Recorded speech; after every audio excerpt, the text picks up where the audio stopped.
to this event, Smoke Signals.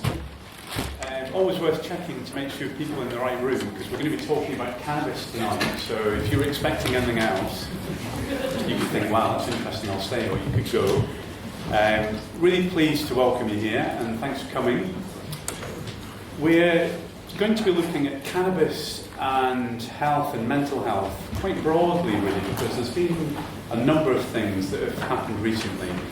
And one of the ones that you may be aware of is the change in legislation and policy around the medicinal use of cannabis that happened over the summer, and particularly following the case of Billy Caldwell. So that, amongst many other reasons, it feels like a good time to meet and discuss what we know about cannabis, what the relationship is between cannabis and health, and mental health in particular, but also what are the benefits that cannabis might offer as well. So I'm pleased to say I'm not my own, and I forgot to say who I was. That wasn't an act of humility, I just forgot. But I'm Ian Hamilton, I'm from the University of York, and do a little bit of research into cannabis and mental health. And I'll introduce the panel as we go along. And we're going to hear from the panel individually, as well as see a couple of short videos. And then there'll be an opportunity to ask questions or make comments once we've got to that point. Okay. So, first up, I think we have a very short video from Richard Tate, who I'm pleased to say is with us in the room tonight. And Richard has kindly agreed to share his personal experience of using cannabis and the impact that had on him. The time that I kind of realised that cannabis did directly affect my psychosis or mental health, whatever you want to call my experiences. I mean, I will say that, I will admit now that I probably have got a correct diagnosis of schizophrenia. However, in the past when I've been ill, I've had little insight into that sort of at first. And the first time I really directly could say I need to stop using the cannabis because it's causing me mental distress was after I've been sectioned under the Mental Health Act. I've been locked up for about 12 months at that point. And I smoked cannabis after abstaining from cannabis for 12 months. And these symptoms hit me just straight away as soon as I smoked just one spliff. I basically was on a locked unit, I had one spliff, and all of a sudden my voices returned sort of much stronger than they have been for the past 8, 9, 10 months. And yeah, I basically had full-blown psychosis again, which I kind of recovered from following smoking a spliff. Now, it didn't necessarily hit me straight away at that very second as all these symptoms hit me, but they did hit me like switching on a switch. And I'm not saying that I suddenly had insight and thought, well, I mustn't smoke cannabis, but as I kind of lived my life, after that spliff and kind of gradually got a bit better as it got out of my system, which took weeks, I kind of thought, it probably isn't well, I didn't think it probably is a link, but definitely is a link. Because I've been, I had very few symptoms and suddenly they were all full blown again, like the height of my psychosis. So for me, it's very clear. I didn't touch cannabis again then after that one smoke. I got discharged from hospital. I lived in the community for quite a while. In fact, I lived in the community for about 7 years without smoking any cannabis. And I got to a point in my life where I thought, I wonder if I could get away with smoking cannabis. So kind of, with a bit of trepidation, I suppose, I tried smoking cannabis again and was immediately hit by psychotic symptoms. Voices, delusions, massive paranoia, people watching me, people reading my mind, and all this is, as soon as I'd smoked this tiny little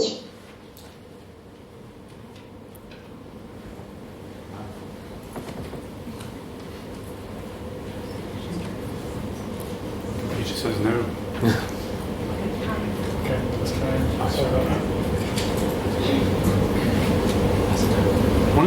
forgot to mention is we have a hashtag for this event, which is MHQT. So if you want to follow what's going on in terms of people outside the room who may be posting questions or making comments, you can check that out via Twitter as well. Is your microphone on in? It's not. Very loud. Sorry. Do I need to say all that again? Can you hold it up to your mouth? So It's because it's not on. There we go. Can you hear me now? Is there a Wi-Fi? That's a good question. Is there Wi-Fi now? No. Is there no Wi-Fi? There is Wi-Fi only if you have access to Edge. No, yes. No, sorry. Okay. So if you have Wi-Fi, if you have Eduroam, then you can use that hashtag. Otherwise, it'll have to be an old-fashioned question when we get around to it.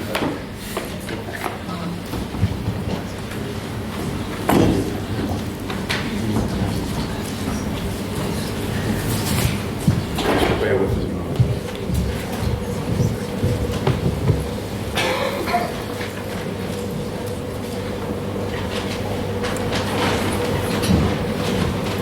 Yeah, I ended up sectioning it. Came back to me, and I basically, I ended up sectioning it. Is the long and short of it.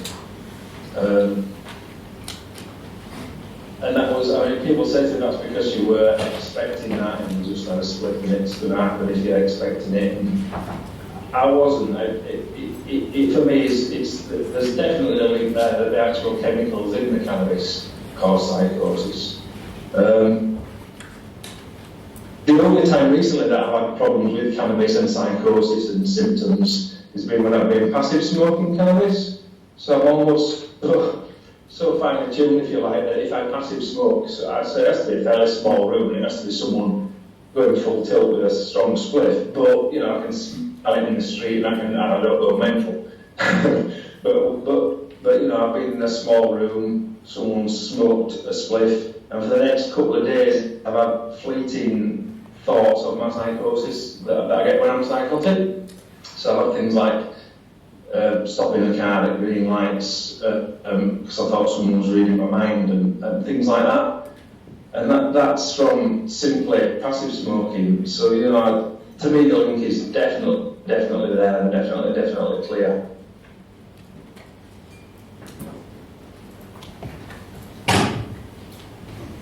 Thanks for that.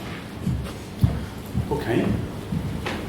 Just want to ask and introduce Sheridan to everyone, who's a psychiatrist from South London. From Camden in Islington. From Camden in Islington. See, I'm from York, I can wait. It's London somewhere. Just interested in your thoughts of how typical Richard's story is, really. So in my addiction service, I would say I would see people with a similar story to Richard's coming through, who might either have a first episode of psychosis or an established diagnosis, and it's quite clear that when they smoke cannabis, that might worsen their symptoms or it might cause a relapse. I think in Richard's story, he said really nicely how he saw the effect of cannabis, what the effect that it had on his symptoms, but I also see people where it's a little bit more trickier, where they smoke to help alleviate their symptoms, but actually when that wears off, when the euphoria, the relaxation wears off, their symptoms are worse, and so they're in this vicious cycle. And I think especially in North London over the last 6-7 years, we've seen the increase in other forms of cannabis like skunk and synthetic cannabinoids like spice, which we know are of a higher potency and have a bit more of a link with psychotic symptoms, so that also complicates our picture. And being an addiction service, I do also see people who've come through without a diagnosis of psychosis, but using high levels of cannabis for a long time, often from a young age, who will complain of paranoia, mood swings, irritability, and fleeting hallucinations, which seem to get better when they stop. But I suppose also being an addiction service, I see almost only one side of it, only people who are experiencing a problem come. So I guess on the flip side, I never see the people who are smoking regularly who might not have any problems. Thanks for that. That's a really important point, isn't it? Particularly for those of us from services, we are seeing a particular group of people. Yeah. Thanks for that. Some of you may also know Suzi Gage to my left, and Suzi is up at the University of Liverpool. As you can tell me, she has got some affiliation to UCL in the past, so is on home turf. But Suzi's done quite a bit of research on cannabis, teaches around cannabis and mental health as well. And I was hoping what you might do, Suzi, just give us a bit of a feel for what the evidence is around cannabis and mental health. Sure. So I was an undergrad here at UCL. I haven't been in this building for about 15 years, so it hasn't changed at all. So just the small question of the evidence for a link between cannabis and mental illness. At a very broad level, we see cannabis use at higher rates in populations with poor mental health than we do in the general population. So, as an example of this, figures from the US in 2011 put previous year cannabis use at about 13.7%. In the UK last year, cannabis use in the last year was about 11.3%. A 2008 Curran report stated that while prevalence of cannabis use in the population with schizophrenia varies, it's usually around 40%. So that's quite dramatically higher. But then ice cream sales are associated with skin cancer, but that doesn't mean ice cream is a carcinogen. So how do we go about untangling what this link between cannabis and mental health means? So there are a number of different ways that we can investigate this. We can do human experimental studies, but these tend to just look at acute intoxication effects. So we can do randomized controlled trials of what the intoxication experience of cannabis is, but we can't take a group of teenagers, give some of them cannabis for however many years, some of them alcohol, some of them nothing, follow them up for however many years and see what happens. Ethics committees, for some reason, don't go for that. We can look in animal studies, but again, these sort of mental health problems are complex, quite human problems, and so an animal model can only tell us so much. So the research that I've done has tended to use longitudinal observational studies. So these are where we look at a group of people and look at what they choose to do, follow them up over time, and look at the differences between them.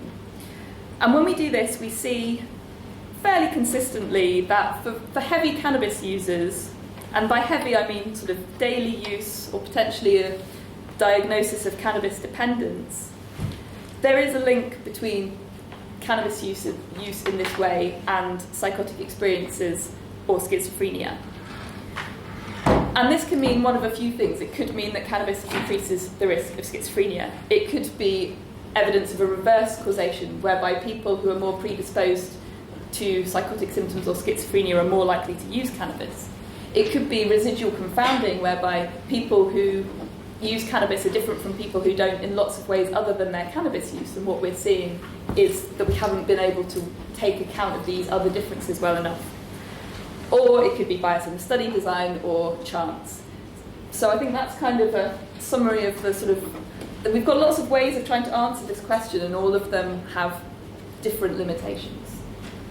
Brilliant. Thanks for that. Sorry. Thanks for that, Suzi. So we're hoping to just give you little snippets following that video, and then we'll have a discussion afterwards. So I'd like to turn to Robin, if I could, who's right at the far end of the table there. And Robin, we've got actually a question that came in via Twitter and I hope I'm pronouncing his name correctly. It looks like Peter or Pieter Hogg, who asked this: cannabis use in the UK has increased 20 times over the past decades, but in the same period the incidence of psychosis has remained stable or even gone down. Why should that be? Well, that would be a paradox if it were true. But in fact, one of the difficulties of the epidemiology of cannabis use and of psychosis is most of it is rubbish. Now, if you were talking about cardiovascular disease or cancer, there would be hundreds of thousands of people had been studied over decades. And that's just not the case. Our studies are much smaller. So there's in fact only one study that has used the same definition of schizophrenia and has examined the incidence over decades, and that's a study in South London done by a lady called Jane Boydell. And in 1964, the incidence of schizophrenia was 11 new cases per 100,000. In 1997, it was 23 per 100,000, and in 2011, it's 29 or 30. It's the exact figure is not definitive yet, but you can see that there has been a significant increase. Now, you can't say it's all down to cannabis, because there's been a lot of migration into South London, and migrants and people from ethnic minorities are much more prone to develop psychosis for reasons, social reasons, but reasons we're not quite sure of. But so probably about a third of that increase is due to migration, which would take the recent figures down to about 20 per 100,000. But it's still almost a doubling of the incidence. So I think there has been in the only clear study to look over decades with the same definition, there has been an increase. But is South London typical of all of the UK? We will actually get the definitive answer to this question of the relationship between cannabis use and the incidence of psychosis quite soon, because there's been a big European study across 16 sites which has shown amazingly that the incidence of psychosis in South London is between 5 and 10 times higher than it is in parts of southern Europe.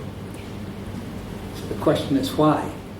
Well, the definitive answer to this question has been produced by Marta de Forti, but is currently locked in the bowels of the Lancet Psychiatry, and I can't give you that answer because the editor wouldn't like me to do so. But within a few months, you'll know the answer to this question. Apparently he's given special permission for it to be revealed tonight. We're running difficult for that. He hasn't given it to me. No, don't worry, Marta.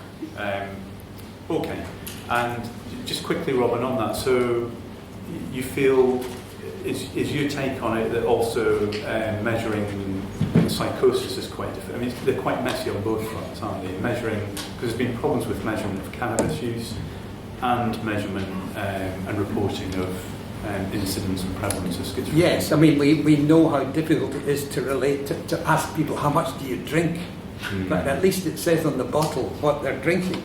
But it's much more difficult. People don't always know what they're smoking. Actually, some studies that Val's done of heavy cannabis users has shown that actually when you measure their hair or their blood, there's no cannabis there. So there is good news. So the other thing I would say is that the population is getting obese. Much fatter people in Britain and the US. And the incidence of coronary artery disease is falling. How is that possible, since we know that obesity increases it? The reason is another factor is falling. Cigarette smoking is falling. So these disorders, where there are several causes, one can be going up and another can be going down at the same time. I'm glad Peter put that question, because it's one that comes up again and again, and it's something that requires more than 140 characters usually to respond to. That's the difficulty. It's not particularly complicated, but it takes a little bit of explaining, doesn't it? So thanks for that. So just turning to Luke, who some of you may know, who is also involved in research here around cannabis.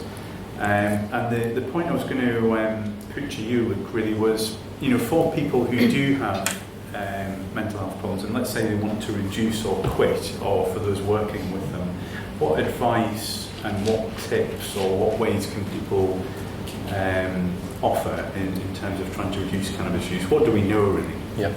Okay, so thank you, Ian. So as Ian mentioned, my name's Luke, and I was the programme manager for a large randomised controlled trial that was conducted here, and unfortunately our results from that trial are also currently being reviewed, so I can't really reveal them. But what I can do is sort of say a bit about what we kind of learned during that trial, just from kind of conducting it and what the team sort of said to us, because in that trial there was about 70 NHS mental health teams. There were 550 people, and we spent 5 years collecting the data. And I think some of the key things that emerged from that were that the sort of treatment options that are available through different teams varies enormously around the country, where some teams, they have a dual diagnosis member of staff, sort of actually part of the team, and they can do great work with people and really support them, but other teams sometimes don't really have any services or anything that they can refer people onto. And I think the most common experience that people have is being referred on to drug and alcohol treatment services. And what I've heard from people was that sometimes people go to these services and find them really helpful, but sometimes they go to them and they take part in these kind of group therapy sessions or something. And often the other people in the group will be trying to quit things like heroin, crack, and they just feel that their experience of trying to quit cannabis doesn't really match the experience of other people in the group therapy sessions, that there's sort of a disconnect there. And I think, so what we had was a lot of positive sort of feedback really from teams and from people who took part in our study, saying that it was really good that finally, that, you know, not quite finally, but that there was something being done to help people reduce their cannabis use. I think one of the issues, there are several issues related to why the treatment is so kind of patchy. One of them is that the evidence base for effective treatments in that group is quite small. There have only been a handful of big randomized controlled trials, and most of these are focused on things like CBT, motivation enhancement therapy, etc. And basically the trials that have been conducted so far have been found to not be effective or more effective than treatment as usual, which is quite different from non-psychiatric groups. So I think overall there's a real need for, like lots of people are asking for more support and treatment in this area, but at the moment we just don't really know what is clinically and cost effective.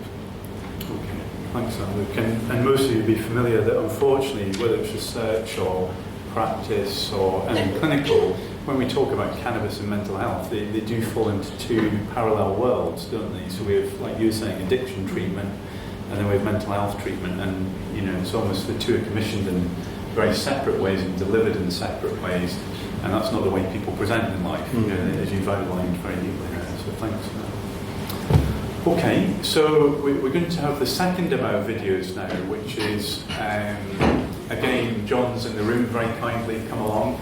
And John's from an organisation that some of you may know called UPA, United Patients Alliance. If not, I'm sure John will be happy to explain what it is afterwards. But John's very kindly agreed to share, like Richard, his personal experience of using cannabis. It's only a couple of minutes long, this video, but just gives us some insight into one person's experience and one person's view of using cannabis. Thank you. John Liebling. I'm Political Director of United Patients Alliance, which is a charitable organisation that supports and advocates for medical cannabis patients. And when I was younger, I always had a very bright and fleeting mind, always into everything, always questioning everything. In fact, it was always very difficult for me to concentrate as a young person. I was lucky in that I could get through school without concentrating too hard or too heavily. But obviously, as the workload started to increase and I needed to concentrate, things kind of got steadily worse and worse. But you know, it was fine. I grew up and I went off. I passed my exams and went off to university. I was very worried about going to university because I was never very good at the kind of social interaction. I was never particularly good at making friends, so I was a bit worried about that. And I was worried about my concentration and all sorts of other things. But I got to university, I started on my courses. And then one evening, it was actually within Freshers' Week, it was the first week, I found myself at a party and one of my housemates passed us a spliff. I hadn't consumed before, so I didn't really know what to expect, but I thought I'd experiment, why wouldn't you?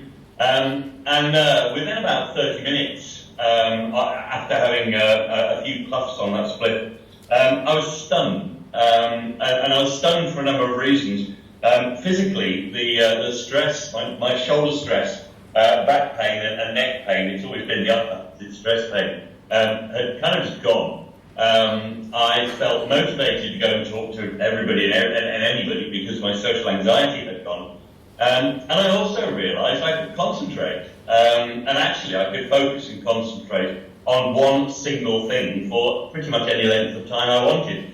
And after concluding that I far preferred being stoned, if this was what it was, to being drunk, I then proceeded probably not to drink an awful lot at college like an awful lot of the others did. And I maintained a level of smoking from time to time because it really, really helped me with everything I needed it to help me with at college.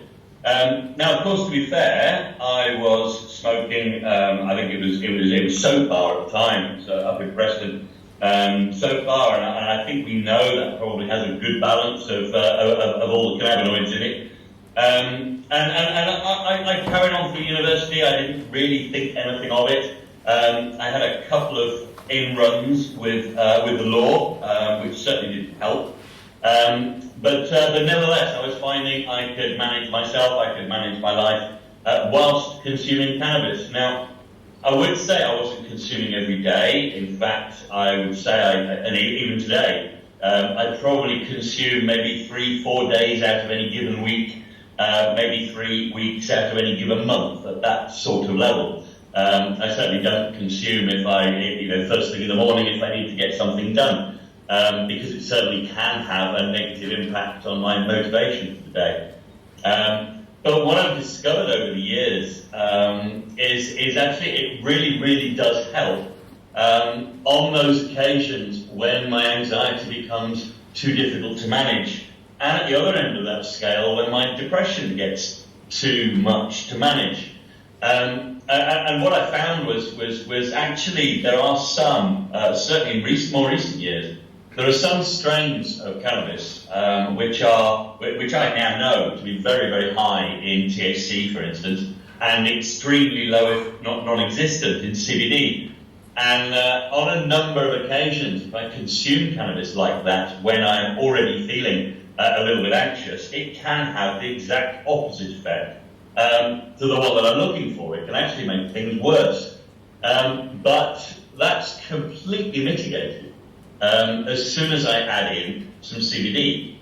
So thanks to the recent resurgence of the CBD-rich hemp food supplement market, it's now fairly easy to get some CBD and use that as a supplement when the only strains or types of cannabis I can get hold of are very, very high THC. We have currently estimated about 1.1 million people in the UK consuming cannabis as a medicine. And yet, more than half of them really, I don't know, we'll see the latest in the survey, I'm hoping that's changed, but around about half of them have not even spoken to their doctors about their cannabis use. And so we have this massive education gap, and that's absolutely got to be filled. But the other aspect is we still have this huge stigma gap, and we have this belief that cannabis is bad for mental health. Now, I'm not trying to say that it's fine, and I'm not trying to say it's good for everybody, but that's really not the whole story. And whilst I think I'd agree that some cannabis can be bad for some people in some situations, we have this huge number, our survey and other surveys around the world have confirmed it's around about a third of people who are consuming cannabis as medicine are doing so because it benefits their mental illness. Thanks, John. Okay, so we're on a wing and a prayer with Val at the moment because she's losing her voice, but we'll go for as long as we can.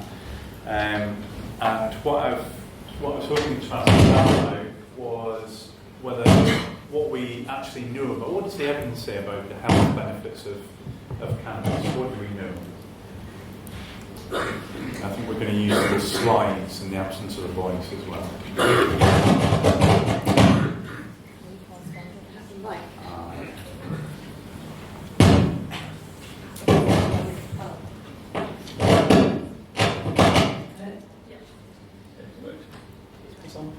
Hello, sorry about this, I'm losing my voice, so I need a few pictures. Who here does smoke cannabis? minority really. Well, just in that case, I thought I'd illustrate what cannabis pleasure is actually all about. And I like this quote. A small amount of cannabis induces laughter, hunger, silliness, and a great interest in drawing items. Highly recommended for long camping trips, family reunions, first dates, and gloomy Sundays. And as you know, and as Bob Marley always said, cannabis and music go together like nothing else. And in fact, Tom Freeman, who I think is here, has shown that's true in an experimental brain study too. So if we think about cannabis having these three major issues, one of which is pleasure, one of which is all these mental health harms we've been hearing about, and the other bit is the very exciting new developments in cannabis medicine. If you look at research, we've got a tiny amount of research on pleasure, a bit more on medicine increasingly, and masses of work on harms. And this is a lot to do with the fact that cannabis remains Schedule 1. We hope it's going to change very soon here, but in many countries it's Schedule 1, which means it's not thought to have any medical use. Like ecstasy, like lots of other psychotropics, which are increasingly being shown to have a medical use. We're pushing for it to be moved to Schedule 2, so that it can be prescribed and lawfully possessed. Other barriers to the research, I think Ian mentioned one, is when we look at these big surveys, often the epidemiology, as Suzi was talking about, the measurement of cannabis is really pathetic. So they might just say, have you ever in your life had cannabis? What does that show about the effects of cannabis? Or do you always have skunk, or do you always have resin, with no kind of biological verification of this? There's a lot of barriers to research. If it was moved to Schedule 2, we could do a lot more. And as John mentioned in the video, what's the two prime ingredients that the researchers looked at are THC and CBD. And just as John inferred, THC itself increases anxiety, can have psychotic-like effects, it impairs your memory in a big way. CBD is almost the opposite, so it's a bit like yin and yang. CBD reduces anxiety, it has anti-psychotic effects, and it can improve memory and learning. And we know to some degree how those opposite effects work in the brain. So we're thinking about direct mental effects of cannabinoids. Most of it's been so far done with cannabidiol, the good guy, if you like. So there are 2 trials now showing that cannabidiol can have beneficial effects in patients with a diagnosis of schizophrenia. To date, they're quite small-scale studies, but they're very hopeful. They even show, unlike most treatments of schizophrenia, which mean people put on kilograms over the first few weeks of treatment, cannabidiol doesn't do that. So it's much nicer for the patient. And there are also early signs that cannabidiol can help in addiction, particularly to cigarettes. Celia Morgan showed that a couple of years ago, and also we've just finished a trial here at UCL with cannabidiol to treat cannabis dependence, which has had some positive results. But I think I'd like to argue that cannabis can have indirect mental health benefits. So I've seen people from the United Patient Alliance and people with lots of different disorders who are strongly arguing, a minority of pain patients, but some of them respond to cannabis, it really helps their pain, whereas opiates and other much more heavy drugs don't help them. It's not all patients, it's a minority. And it's their human right, surely, to be able to have cannabis legally to alleviate their pain. And the mental health effects of that will be benefits to them. Because if you're not in pain, then you're going to be functioning much better. Sorry about it. Similarly, in sleep. And finally, economic benefits. When you have, say in southern Italy, my favourite part of the world, global warming has meant that farmers have been really struggling to grow anything. 2 years ago, the Italian government legalised the hemp industry. So those same farmers because hemp doesn't need so much water. And now growing hemp, and they're making hemp pasta and hemp ricotta, they're no longer unemployed, and they're much happier. So that's another mental health benefit.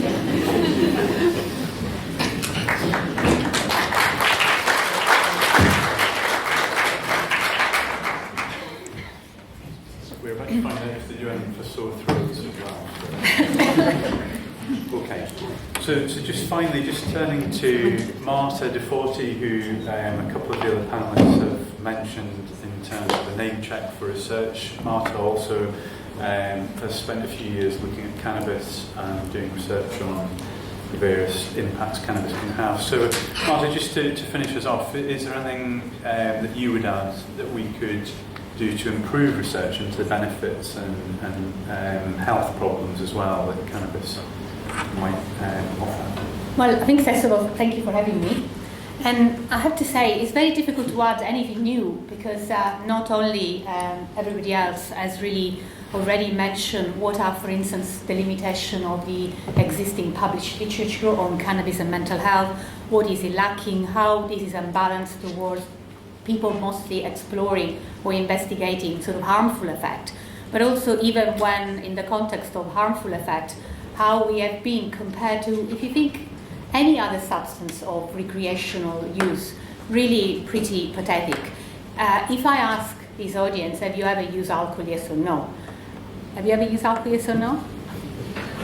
I mean, no liver physician would consider this a sensible question to estimate your current or future risk of developing liver disease. But in cannabis research, and Susan and I have reviewed lots of the existing literature, still the majority of the work has been done in terms of have you ever used cannabis, yes or no. And as Valerie was pointing out, when you try and get a little bit more detailed history of cannabis use, to be able to distinguish, for instance, is there something in the history of Richard's experience with cannabis compared to John that is not only about individual, if you like, susceptibility, but also the way they started using it, the age when they started using, that can indicate why they had a very different experience.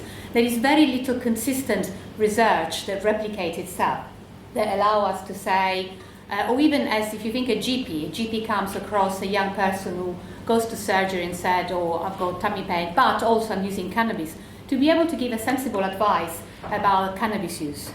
And so my concern as a psychiatrist, or if you like as a medic, forget about mental health, if we're moving towards prescribing cannabis, hoping that people like John can benefit what might be the medicinal properties, do we know how much, to whom, for how long? Do we, for instance, know what the people who shouldn't use cannabis, even if perhaps they get pain relief, because they might feel less pain by the end section in the mental health unit? And one of the examples I give to my young patients who come to me saying, oh, my friends are all using cannabis and they're not here, I am, so why should it be a link, is aspirin. Aspirin is the most frequently prescribed drug in the world, voted by the WHO. But we know that aspirin has got very severe side effects. That doesn't mean we don't prescribe it. We know it can be extremely beneficial. But we know that if you give aspirin to an adolescent rather than paracetamol for fever control, you precipitate a very serious condition that can be fatal. And this is because there have been lots of trials about aspirin, and also because aspirin is one compound, is one active ingredient. One thing that surprises me, we still talk about cannabis as it was only CBD and THC. There are hundreds of cannabinoids, and we still don't know the goose and bads of the others. And there might even more benefit in some of the other compounds than CBD. And we don't know when people use even hashish, if it is actually the CBD that is dampening down the psychosis, the psychotic property of THC or something else. So I would definitely like to see more research in how we can better exploit cannabis medicinally, but also because I see the casualty, avoid the harm that we see in psychotic services like the one where I work every week. Thanks for that, Marta. And I guess one of the other developments there's been over the summer is it looks as though we're moving towards perhaps research becoming a little bit easier than it has been in looking at the impact cannabis has, or using cannabis as a product even within research. So that's a relatively waffling on to myself. Sorry, I forget what I said. It was nonsense anyway. Okay, thanks for that, Marta. Martha wasn't nonsense. Okay, so yeah. So I'd like to open it up now and just give you an opportunity to make a comment or ask a question. Given we've got, kind of over a century of experience on the panel altogether, not individually, but looking into cannabis, it might be an idea to pick their brains a bit. Yeah. Okay. You take the first question on this side. Okay. Yeah, right at the back.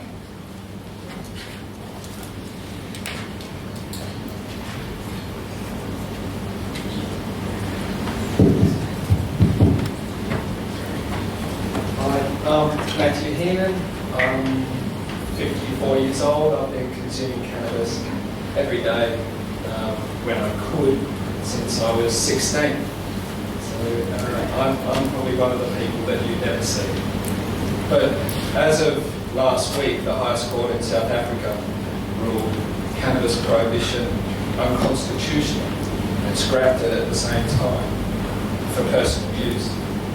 Does the panel feel similar judgment would be welcome in the UK? Okay, Matt, thanks for that. So I think we're probably aware of what happened in South Africa last week. For me, it came as a bolt out of the blue. I wasn't expecting that. You probably knew all about it, Matt, but it caught me by surprise.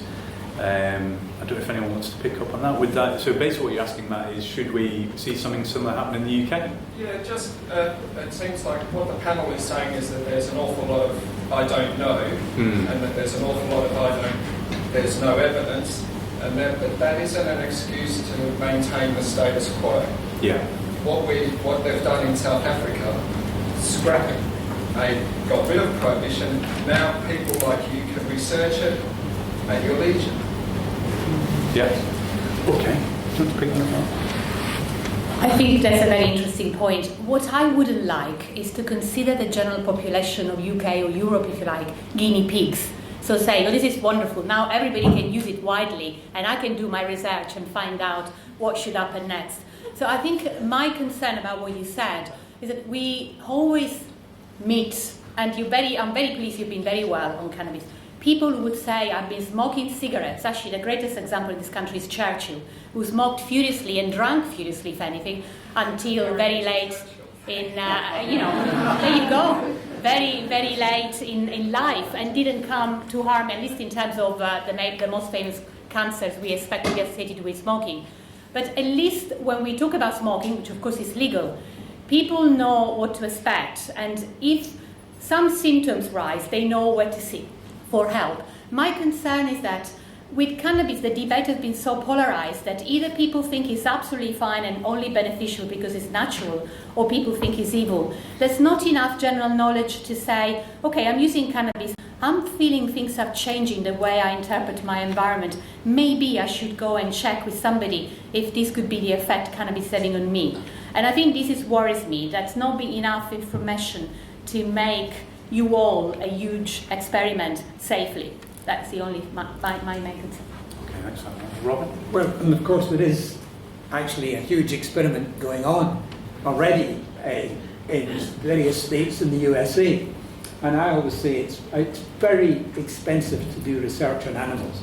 You have to look after them, you have to heat their cages, you've got to get permission from the Home Office. American teenagers come for free. We will soon know the answer. We know that in the world hasn't come to an end in Colorado. I guess there's been an increase in cannabis and driving problems. There's been an increase in psychosis related to edibles. But as doctors, we tend to see the casualties. We have to. We don't. Obviously, one has to consider the situation like alcohol. You don't necessarily take the advice of liver physicians as to whether alcohol should be available or not. So my view would be that maybe it's worth just being a little cautious for a few years more, and then we'll know what has happened. And I think perhaps Canada has the best. Colorado's a bit appropriately like the Wild West, where anything goes, but Canada's going to have a more competent type of legalization, I think, and it'll be interesting to see what happens there. Thanks for that, Rowan.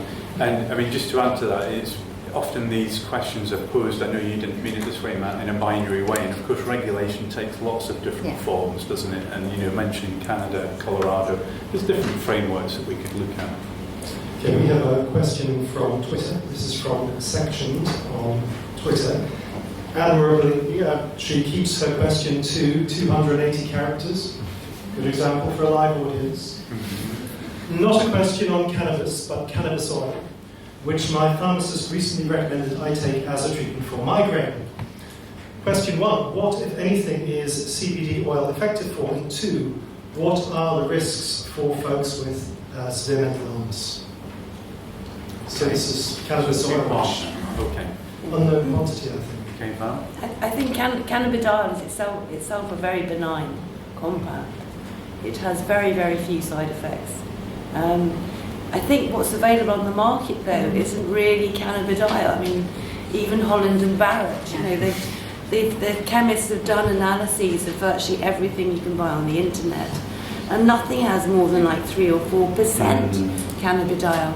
So I think we're actually watching an enormous placebo effect that's being spread by rumour. The cannabidiol available isn't worth anything. So this again is the problem of being unable to quantify things. Exactly. There's simply a blank, whereas with alcohol, for all its flaws, we do have the unit system. Yeah, I mean, just to add to the previous question, though, that we should, at least, if we're not going to move with legislation, which I think we are, we should at least get rid of the criminal aspects of cannabis if we want to improve people's mental health. Because the criminal records that people can get still are much more harmful than any spliff. Are there any more questions over this side of the room? Yes, there's got his hand up, just there.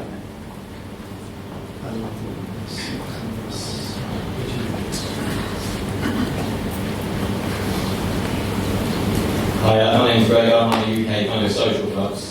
We've got about 160 clubs around the country where adults become a private member of the club. They pay a duty to become a member of it. They have social events. They might have their own venue. They might be once a week. They might open every day of the week. They grow their own cannabis for the members themselves. Like the members will grow it and bring it in and share it between the club's members. Do you think that's a better option than currently people sourcing from May or buying it on the streets? Where we can have, because a lot of the clubs, they can send the cannabis products off for testing, like cannabis oils, so we know how much CBD's in it, how much THC's in it, and we can give advice for the people who are using it as a medicine, how to use it correctly rather than just here, I'll try this. Yeah. Thanks for that, Greg. I don't know if anyone wants to pick that one up on the panel. I mean, there are lots of cannabis clubs in Spain, for example, and there it's been quite productive because these clubs are working with researchers to look to study effects and to have, exactly as you're saying, analysis of what's involved in each plant that they're growing. So I think, it's interesting. I don't know, it's got a long life. Craig, I definitely would rather see one of my young patients coming to you than to some of the drug dealer I know in Brixton. But I wonder, and this is actually a serious point, I think you already did in another occasion actually. But one thing I was going to ask you, if among the people that belong to the club, you realize that some of them is sort of beginning not to be functioning very well, do you feel able to sort of support them, refer them to services, or do you feel that in the club culture you sort of have to protect a certain image of cannabis? Absolutely, try and help them get the help they need if they look like they need help. That's something we've been speaking to some NHS teams done at the moment. But on the whole, hey, you smoke way too much tobacco in your joints. Maybe you need to use the NHS stop smoking service. And the same thing, like you don't seem to be very happy at the moment. You're using a lot of cannabis. Do you want to speak to someone? Because they like speaking to us, they trust us, they know who we are. Much more than we they don't want to go to the doctor and be told, hey, you need mental health care, like you're not good, mate. They don't want to hear that, but they trust their friends who they're around every day. So yeah, it is something we would feel comfortable doing. So maybe an answer to the question you asked me, a much better answer would be to work more together. rather than a separate sort of entity. I think what you said is like completely correct, but when you talk about cannabis, it's not just cannabis, so it's really hard to say, oh, cannabis is really bad for people. It's like, what cannabis is really bad for people? Some people will smoke really, strong cannabis and feel completely fine with it, but like you've seen in the video, some people can have, one joint and it'll, ruin their week. So. Thanks, that's great. The next question is over. Hi there, I'm Anna Vogel, I'm a GP, and my question has two parts. One is really on use of cannabinoids or cannabis in medical practice, and the other is on policy formulation and development. And first is so with the evidence or lack of evidence that we have at the moment, where do you see prescribing for cannabinoids, whether it's in primary care or, let's say, in specialist care, not necessarily mental health, so if you feel happy to answer that, for example, for MS. So, where do you see that over the near future going? And secondly, with Billy Caldwell and all the sort of issues that's raised on a policy level, where do you see policy developing and where would you like it to see develop? Do you mind if I just quickly ask you, have you seen increased interest from patients in being prescribed cannabis? I haven't personally, colleagues have. But people do, I do see people have very young list of patients, and there's certainly more patients who somehow present with cannabis-related symptoms, or saying I've got mental health issues and I was able to. Okay, so if I understood you correctly, the first part of your question was kind of where's the future of prescribing going in terms of being driven by evidence and research? Yeah, Sorry. So NICE is not giving any guidance at the moment. But there is an increased demand, and I think also sort of ignited by public debate really on this. So I think it is something that's going to be more prominent in medical practice, whether it's primary care or specialist care. So, but doctors feel quite rightly apprehensive to prescribe. If anyone wants to add anything to that, Robert. I'm on one of the committees that's been wrestling with this question, and in some ways it's quite easy with CBD because so far we don't really have any evidence of harm. But if one takes, for example, the question of childhood epilepsy, in some cases I think it's one of the best indicators that it is beneficial. But in most cases it seems that all the trials have been in CBD. But some people say that CBD alone is not enough, and that there needs to be a proportion of THC along with the CBD, and yet there are no trials of that question. So we have a sort of orthodox system for dealing with new drugs, and we test them in animals, we test them in humans, we do double-blind trials, and sometimes they fail. And the difficulty really is that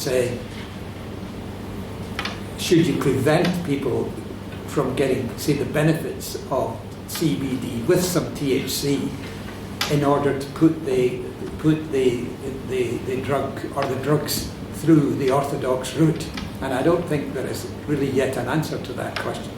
And for example, do you think if CBD were licensed, should it only be prescribed by doctors, or should it be available, real proper CBD in Holland and Barrett, rather than a placebo version?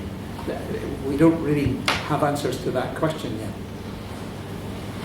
I guess the other slightly odd position we're in is the Home Office is asking for evidence around the effectiveness of cannabis after years of preventing research taking place. So I always find that slightly comical, and leaves us in the conundrum we're kind of in a little bit in trying to answer some of these questions. But that's not our. So would you, for example, would you think the policy move would be to move from Home Office to Ministry of Health in terms of? I'd vote for that. That would be great. Yeah.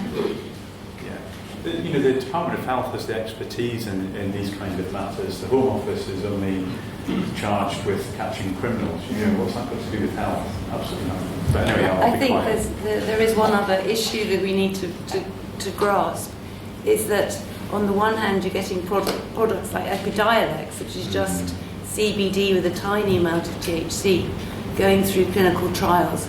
It's going to be really, really expensive. Yeah. And do we go the route of only letting those cannabinoids be prescribed, or do we open up, like other parts of Europe, to companies that are medically approved, say in the Netherlands, to produce a whole different variety of cannabis-based plant material? Yeah. Should we take another question? Right there. Yeah.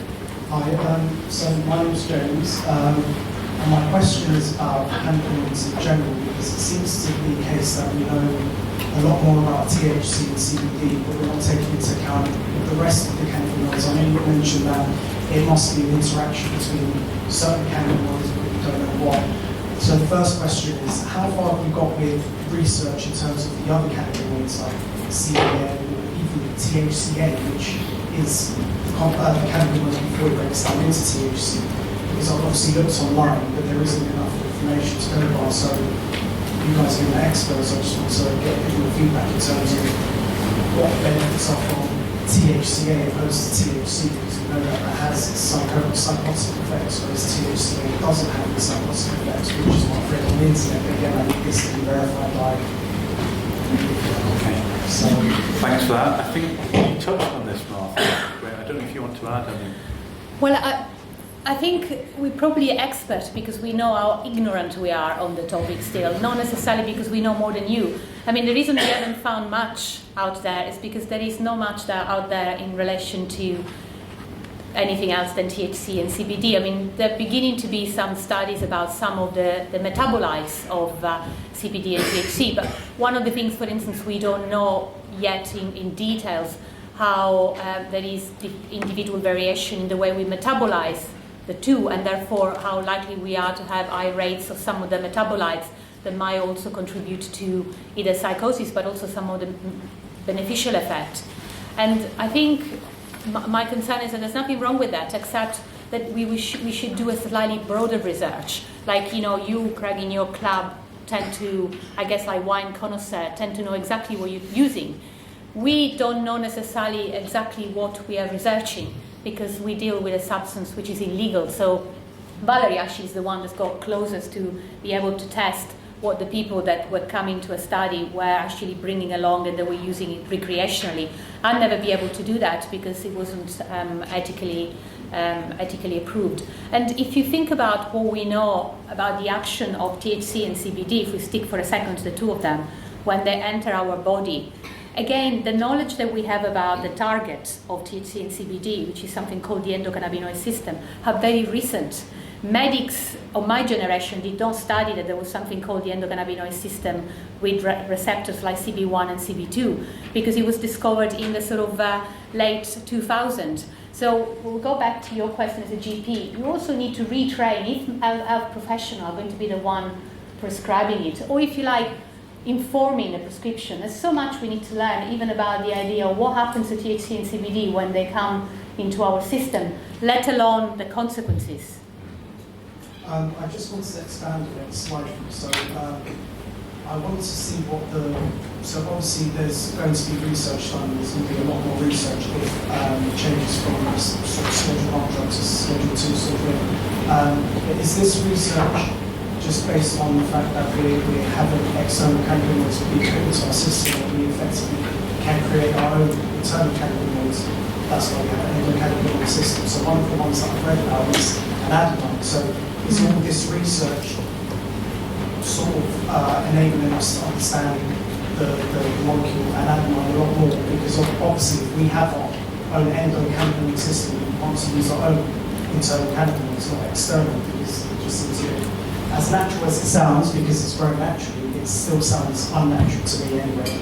So I just want to know if you can expand on this, if there is a correlation with that or not. Okay, we'll just pick that up briefly if we can, just so we... Well, we have an expert here, but he's not on the panel. And that's Amir England, who amazingly has a grant from the MRC called to produce a safer cannabis. Amir, are you... Do you want to comment on the various constituents?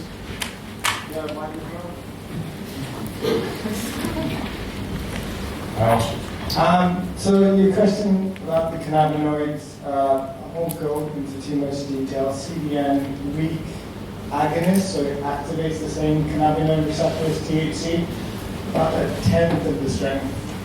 THCV kind of blocks the receptor, but at really high doses it can activate it.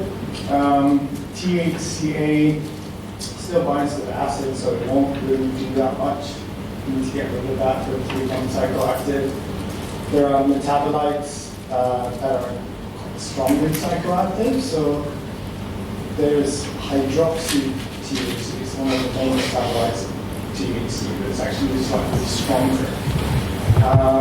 Then there's some other ones that we know might have some really mild anti-inflammatory effects, but still just quite weird. In terms of your endocannabinoid system, that's something you have every day.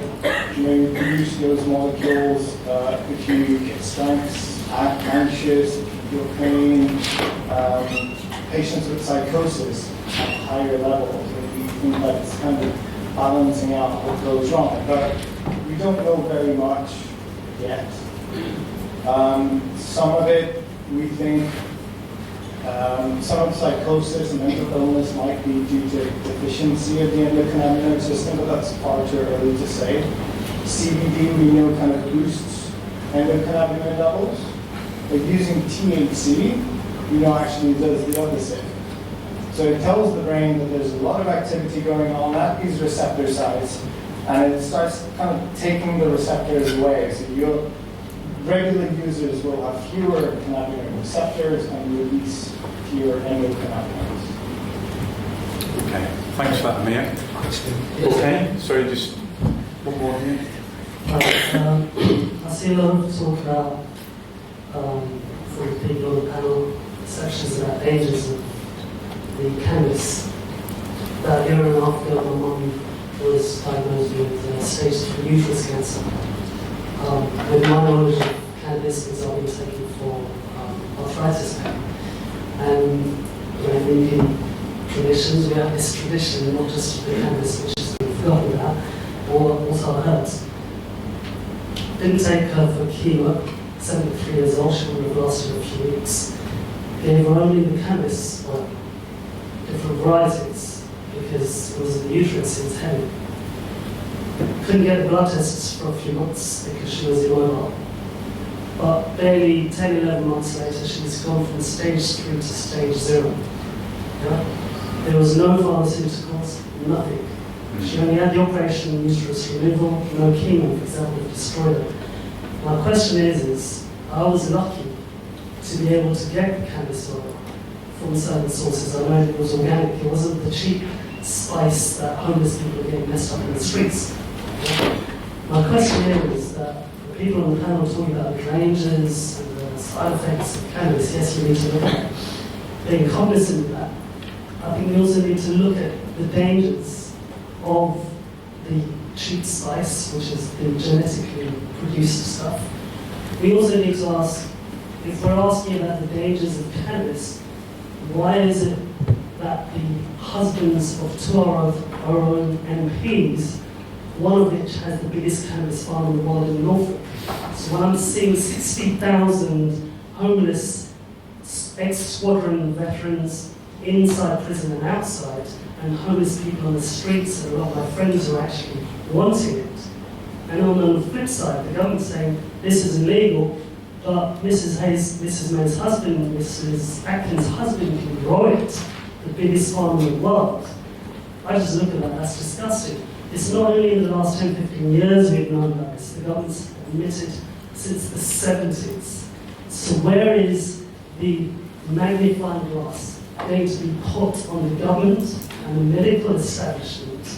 If it was done 20, 30 years ago, a lot of those people that have gone through all these different conditions, death conditions, would have been alive now. But I do not see the scope on the medical establishment. Where's their complicit behavior?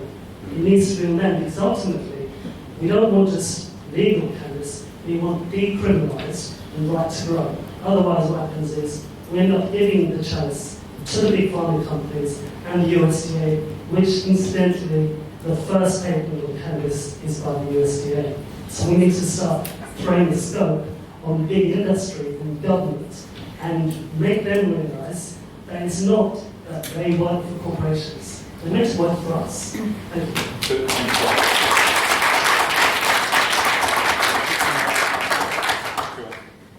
Well, I'm very pleased that your mum benefited from cannabis.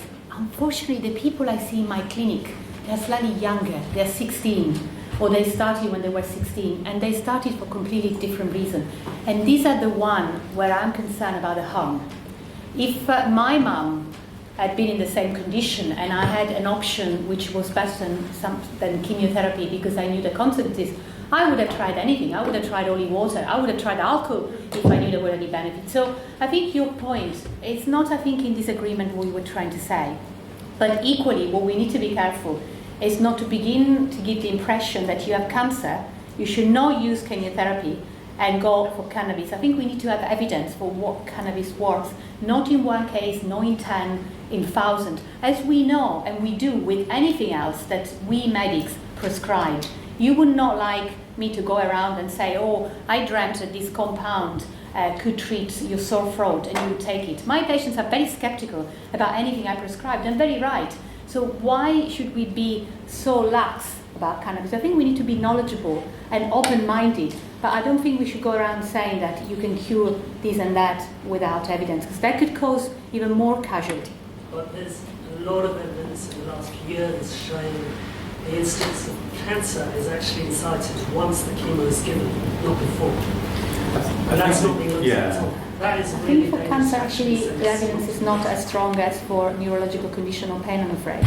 There have been some studies that look at that, but I don't think it is one of the conditions where the evidence are robust. I'm sorry. There might be, and it is a matter of waiting.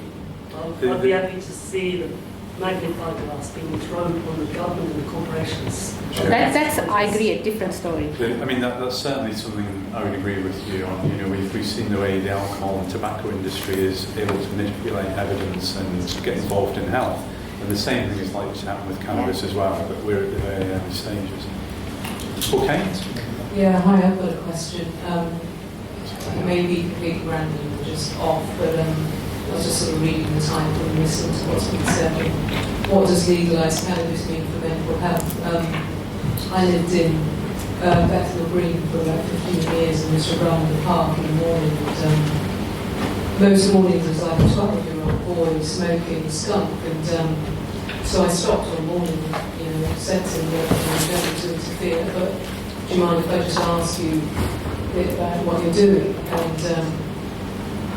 And I said to him, was it possible for him to get anything less strong, essentially, but he couldn't. And for me, the point of legalising cannabis, yes, we don't know when the studies haven't been done, but I think that to legalise it would, I'm sure I've caused a few Twitter storms by saying this, but it's like, for me, I think legalising it would mean that there would be a variety available, perhaps, that would lessen mental health issues in this particular guy. He couldn't get hold of it, and I just know, I don't smoke it myself, but I used to a long time ago, that these days, I don't know what the percentage is in this country of skunk and stuff, but I think it's very difficult for people to get hold of sort of Moroccan hashish, which is less. I think it has a better balance of THC and CBD. Not any longer. If you read the latest 2018 study on, actually the 2016 as well report from European analysis of samples across Europe, the actual Morocco hashish percentage of THC has gone up to 18%.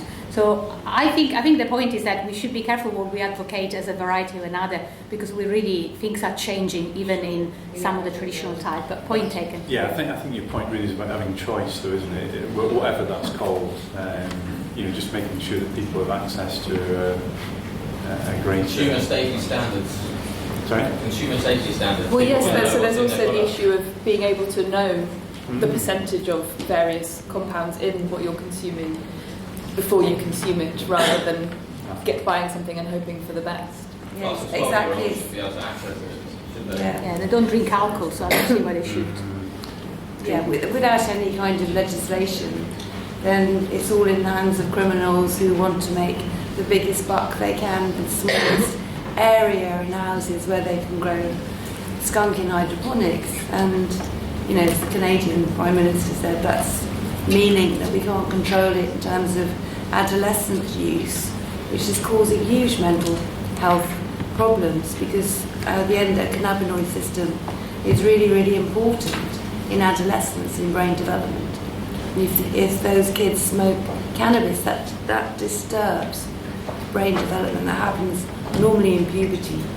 Yeah, I think it's horrific actually. It's a time bomb, certainly for me where I live in Bedford, it's like that. Wow, yes. But it depends how you move to legalisation. For example, the highest potency cannabis available in Europe is in Holland, which is the most liberal, or one of the most liberal scenes.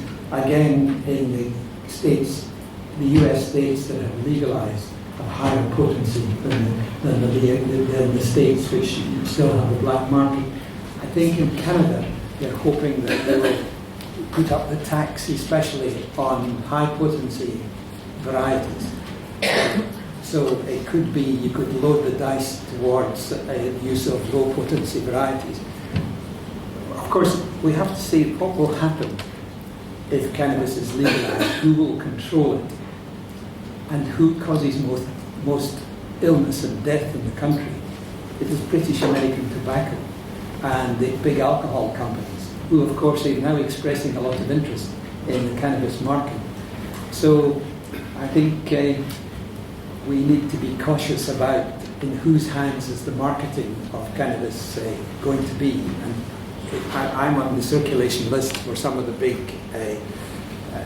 American cannabis industry agencies, and their ambition is to sell more cannabis than tobacco. So the question would be, how would we manage a system but to prevent industries like the alcohol and the tobacco industry running them? Okay, thanks for that, Robin. Just a question now. I think hopefully I'll time this question quite nicely, because it's in relation to sort of regulation. It's a bit of a crystal ball question, I suppose. If we were to go down the route of regulation of cannabis, how would that be done in terms of, such as with alcohol, we've got recommended daily rather than weekly allowance. Would you foresee there being a similar thing around cannabis? And if so, how would that differ maybe between recreational use and medicinal use? Where would you pitch it in terms of maybe an age barrier? Would that be 18, would it be 21 or higher? Because I work for an action that wants to support young people and adults around substance use. And one of the key things about delaying onset of use. Interested where you might pitch that. And the last element being around those questions about sort of THC and CBD ratios. Would there be sort of recommended strains? How would it sort of play out on a practical perspective? Okay, thanks, Mark. Does anyone want to pick that up?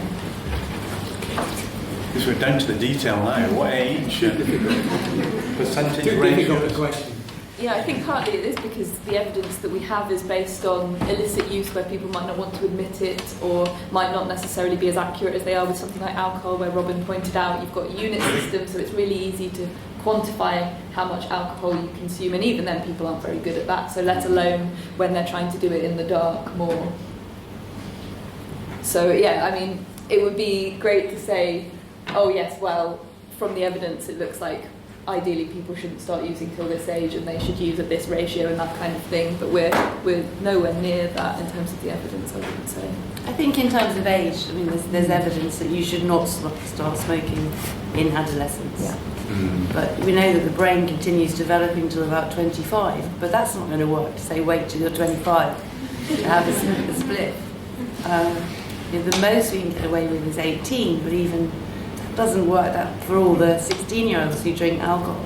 Okay. In terms of THC and CBD, I think the strongest evidence we have at the moment is to actually have a maximum level of THC available, because at the moment you're getting varieties that are 15 to 25%, dominating the market, which is far too high. So if we could agree on the evidence base to maximise that at, say, 12% and have varieties that are even lower available, and then have a minimum CBD, that might be a place to start. Okay. This is extraordinary that this substance has been used by innumerable people. It's very heavily used, in London and in Britain and most of the world. And yet we're accelerating towards a future with insufficient data, which is quite a remarkable situation. But let's see if we have any more questions over this side of the room.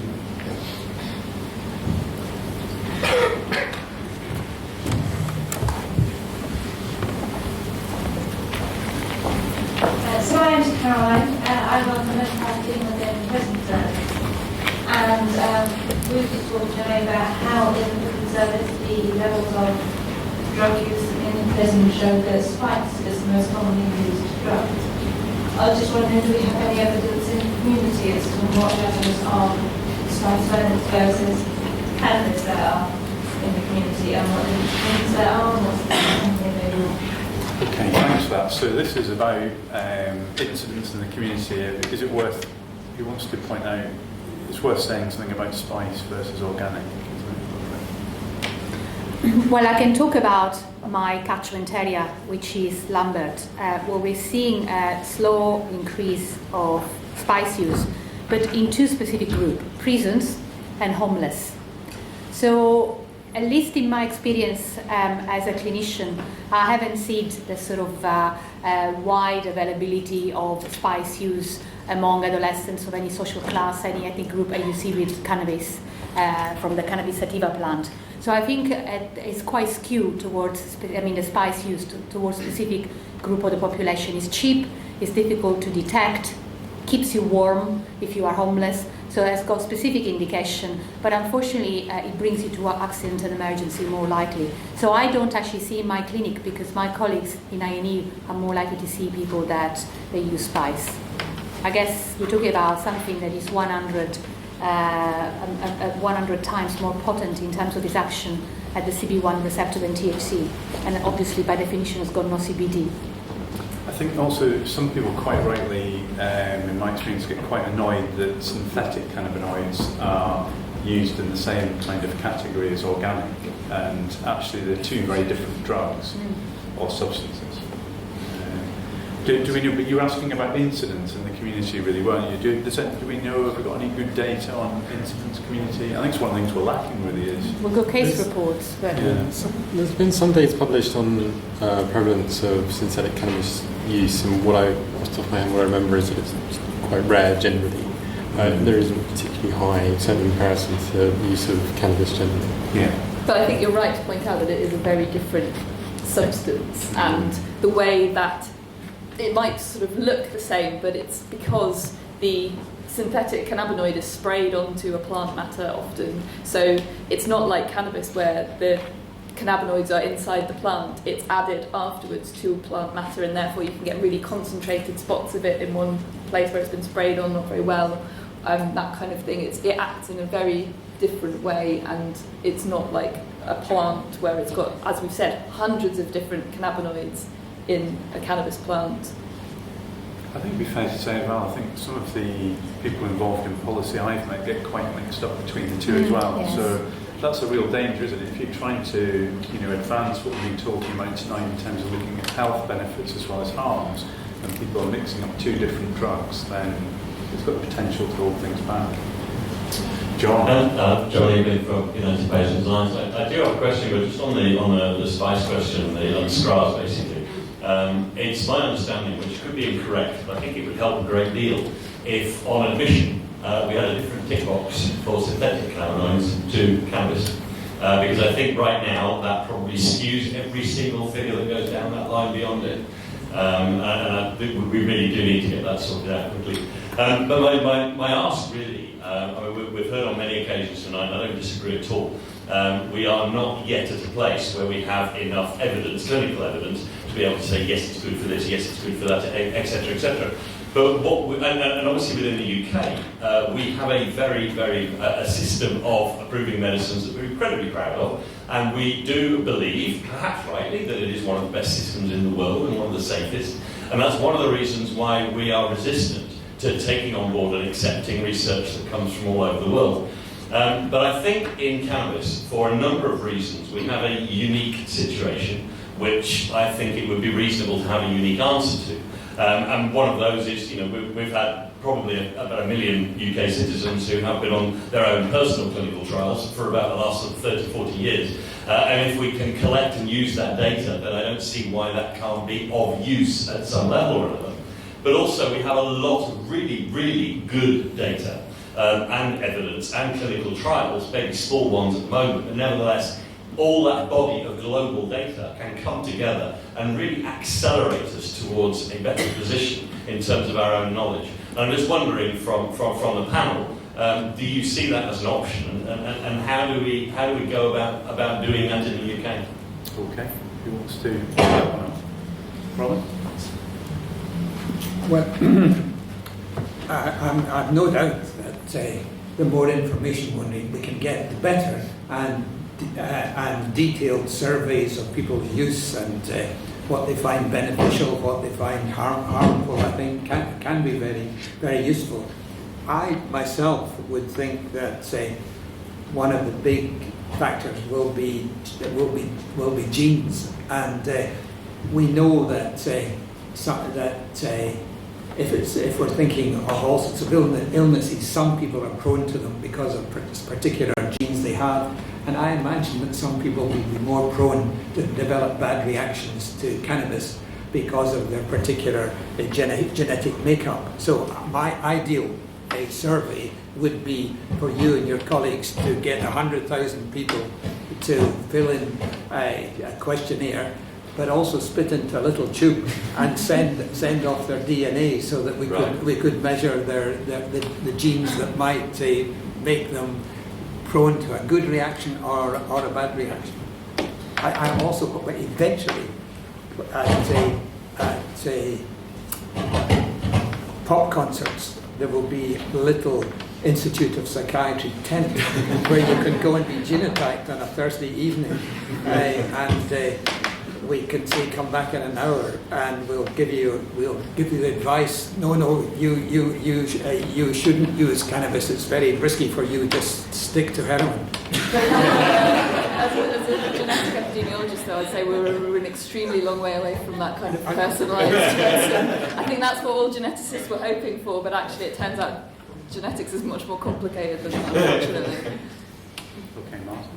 But I think your idea of making use of this data, it's actually very important, because one of the reasons we're a bit behind with the genetics is either because we have very large sample with very bad measure of cannabis use, or very tiny sample where we don't have enough power to look at the biology. So if we could in any way collaborate with your group and get people to fill in questionnaires, share their positive experience, but also being prepared to answer some questions where we might pick up some side effects that they have overlooked.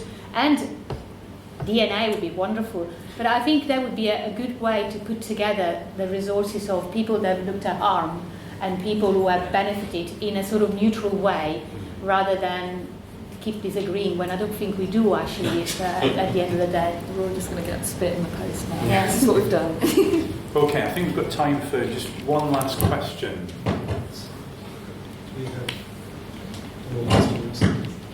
If there is a last I question. think we should bring this to Glastonbury, shouldn't we? I'll move to you now. It's so useful. We do this kind of thing at the Latitude of Green Man. Yeah. So, come on, Glasgow. I know I spoke earlier, I'm really sorry. I have one more question. So I just want to find out where you guys stand in regards to, so like the whole American industry of cannabis is booming. You've got all these people sort of like growing all these completely different strains. They're baseballs where they're using tons of pesticides. As you know, you smoke a joint and pesticides obviously follow through into your lungs, and I don't know what the effects are, but there must be some sort of effects, because as we know, we have pesticides within our food, but that goes through a different system, so it does actually filter out aspects of whether I can classify it as poisoning, but the lungs don't do that. So because we have this doing that, it's not completely regulated, we do have these people doing that. Do you guys know what the effects would be in, say, 10, 20, 30 years' time when people do smoke abundance of joints, that they're not really focusing on the fact that, as well as the THC and the other cannabinoids that go into the system, there are a whole bunch of pesticides that are creating these plants that are also going into the system as well. Like, what are the effects on that as well? Okay, lovely question. Is there any research on pesticides and exposure?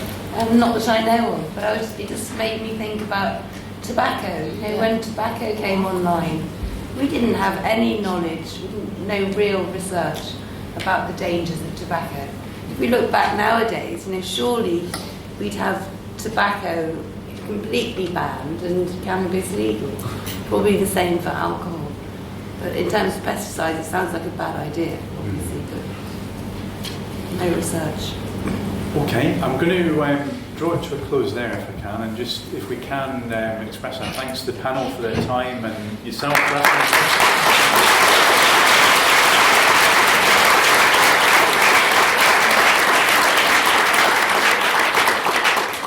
Thank you very much for coming. Thanks for your questions. Thanks to everyone following us on YouTube and Twitter. We have two exciting slides. The first exciting slide is about our next event, Technology in Dementia, Innovating or Isolating, on the 29th of October.